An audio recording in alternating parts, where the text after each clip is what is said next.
A Victorian breastfeeding expert's being taken to Queensland's Civil and Administrative Tribunal after she criticised attempts at breastfeeding by trans women, so biological men. This practice involves biological men who have transitioned, taking hormones to stimulate milk production from an anatomically male breast.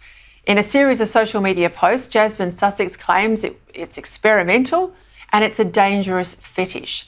This latest controversy comes after she was sacked by the Australian Breastfeeding Association back in 2021 and came on here on Credlin after she refused to use gender-neutral language like chest feeding rather than breastfeeding. But Ms Sussex has vowed she won't be silenced. I'm delighted to say, the very brave Jasmine joins me now. We were talking in the break, weren't we? I mean, the world is crazy now. Were you surprised that you got this anti-discrimination complaint levelled at you? I was, just because I have no relationship with this man and he's been campaigning online for years, literally since he transitioned, to normalise this practice of trans women trying to induce lactation. And so it took the Queensland Human Rights Commission a long time to process his complaint. So I thought that he was accepting that there are different views in the community, but obviously not.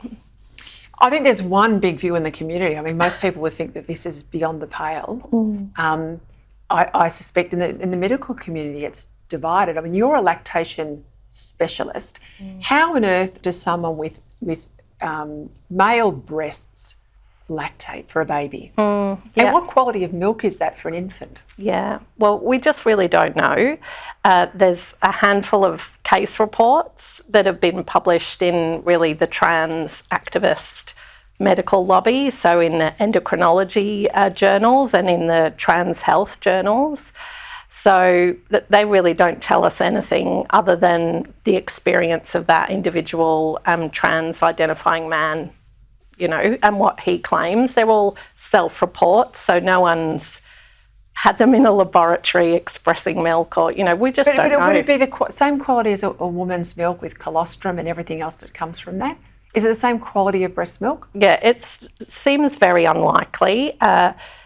You know, men who have disorders of the pituitary glands, the hormone centres that contribute to breastfeeding, can secrete a fluid from their chests, even if they haven't, you know, if they're not trans women. So, you know, we know from that there's some things in that fluid that's similar to mother's milk, but one of the major problems seems to be that they only make starvation quantities of this fluid. And so it'll be never enough to feed an infant? No.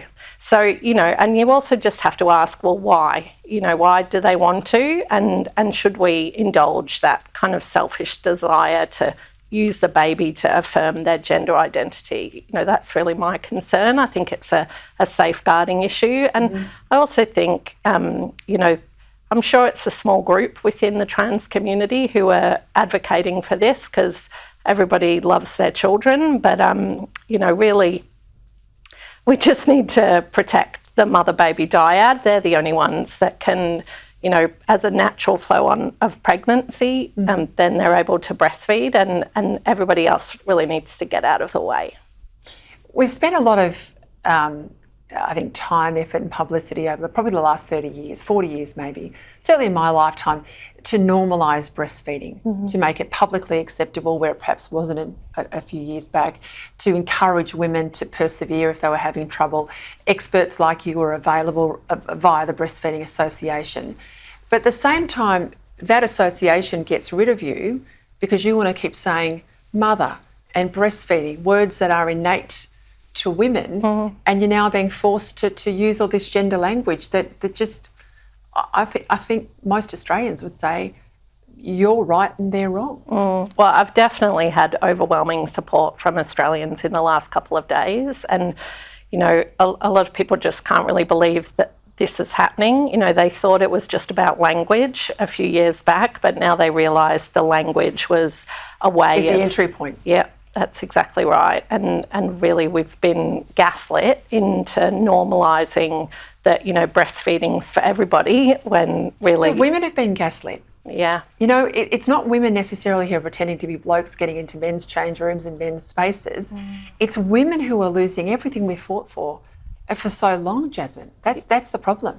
Yeah, it's definitely the problem. And I think, the health ministers and the attorney generals, these people who said, it's a good idea to extend non-discrimination to people on the basis of gender identity, they just need to get involved now and say, well, did you really intend that? It's crossed the line. Yeah. It's not about some level of balance. The scales are tipped really against women.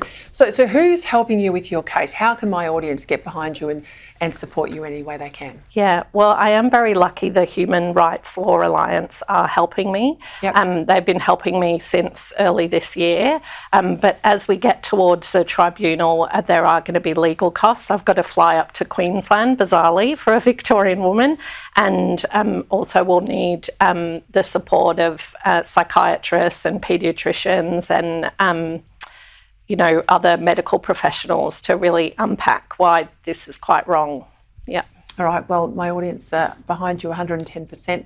I am too. Come back here anytime. Keep us updated. Thanks. You're so brave. Keep it up. You're fighting for everyone. You really are. You really are. Thanks.